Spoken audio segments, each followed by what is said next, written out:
on this Martin Luther King Jr. holiday, we have a special guest at that, who has used tragedy as part of her very own mission to bring about a better world. The Reverend Sharon Risher is a minister who has devoted her life to activism, and for very personal reasons. She is today's guest at the Martin Luther King Jr. Day of Celebration at Franklin College. Reverend Risher, thank you so much. It is truly a pleasure to be speaking with you today. Thank you for having me. Thank you for inviting me to be here. Of course, we wouldn't have it any other way. Okay. You, like myself, are a Southerner. Yes. Now, I hail from Arkansas, but you are from Charleston, South Carolina, correct? Yes. Okay. Now, a few years ago, there was something that you witnessed that just absolutely changed your life and took you down a new path, and I would love it if you could share that with us. Well, on June 17th, 2015, a young white supremacist walked into Emmanuel African Methodist Episcopal Church with a plan in his head to start a race war. In the church, they had just completed a meeting. Lots of people was at the church that left, and they continued on with the Bible study. They invited this young man to participate in the Bible study, and after listening to Mark chapter 4, the parable of the sower, in prayer, they're standing up holding hands, and he pulls out his weapon and begins to slaughter 9 people, which included my mother, Mrs. Ethel Lance, 2 cousins, Cousin Susie, Cousin Tywanza, and then there were 5 survivors. At that time, I actually lived in Dallas, Texas, and to receive phone calls letting me know that something had happened just threw me off balance. To finally know what had happened in that church after hours was something that my brains just couldn't comprehend. The fact that he came to that church with a mission to kill them, and in understanding that, what better place to wound black people is to kill them in a church. That was something, even to this day, we're going into 10 years. In June will be 10 years. It's something that I still can't wrap my brains around, but God has given me new purpose.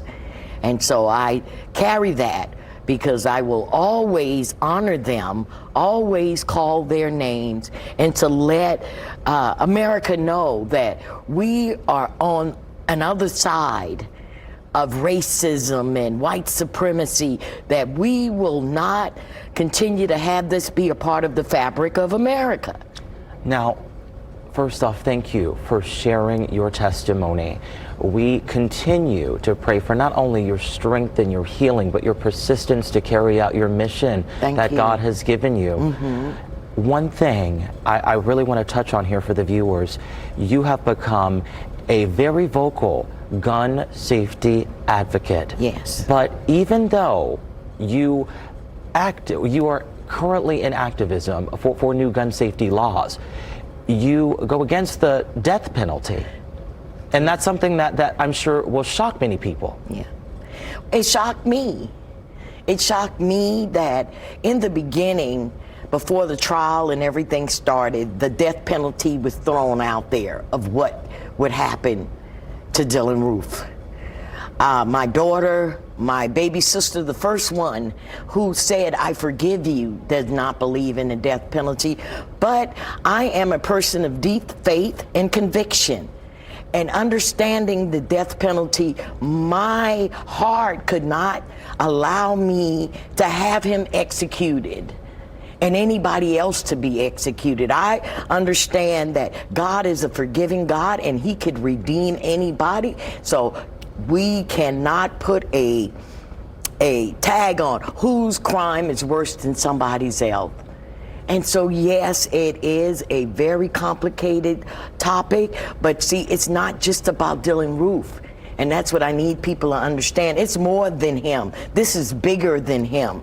And so I will continue to advocate for people not to be executed, commuting their sentences to life in prison, I believe, is a death sentence already. So why kill the physical body?